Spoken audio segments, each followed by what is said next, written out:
July 25 വിശുദ്ധ യാക്കോബ് ശ്ലീഹ.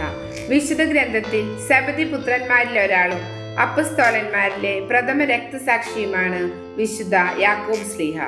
ഈശോയുടെ വത്സല ശിഷ്യൻ എന്ന് വിളിക്കപ്പെട്ട യോഹന്നാന്റെ സഹോദരനാണ് യാക്കോബ്. ഇദ്ദേഹത്തെ സുവിശേഷങ്ങളിൽ വലിയ യാക്കോബ് എന്നാണ് വിളിക്കുന്നത്.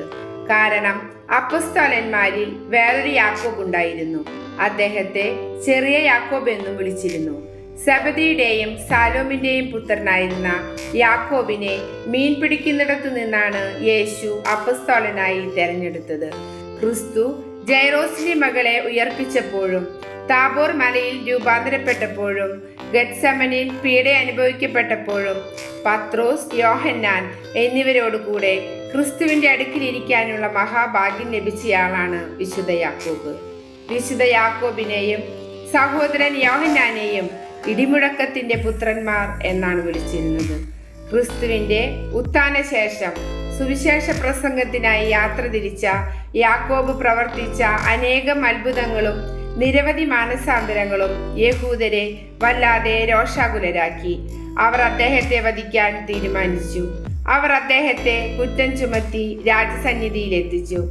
അന്ന് യൂദയായിലെ നാടുവാഴിയായിരുന്ന ഹെറോദേസ് അഗ്രിപ്പ യഹൂദരെ പ്രീതിപ്പെടുത്തുന്നതിനായി യാതൊരു വിസ്താരവും കൂടാതെ യാക്കോബിനെ വധിക്കാൻ ഉത്തരവിട്ടു.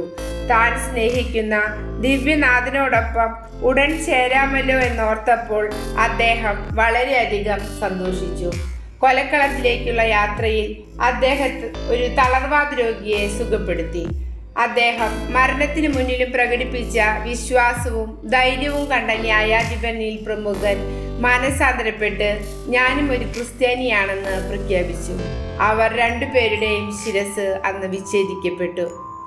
അങ്ങ് എൻ്റെ കൂടെയുണ്ടെങ്കിൽ മരണത്തിൻ്റെ നിഴൽ വീണ താഴ്വരയിൽ കൂടി നടക്കാനും അങ്ങയെ പ്രഘോഷിക്കാനും എനിക്ക് ഭയമില്ല എന്ന് നിശബ്ദമായി ഉദ്ഘോഷിച്ചുകൊണ്ട് മരണത്തെ പുൽകിയ വിശുദ്ധ യാക്കോബ് ശ്ലീഹായെ ക്രിസ്തുവിനോടുള്ള അടിയുറച്ച വിശ്വാസത്തിൽ എന്നും നിലനിൽക്കുവാൻ ഞങ്ങൾക്ക് വേണ്ടി ഈശോയോട് മധ്യസ്ഥം അപേക്ഷിക്കണമേ.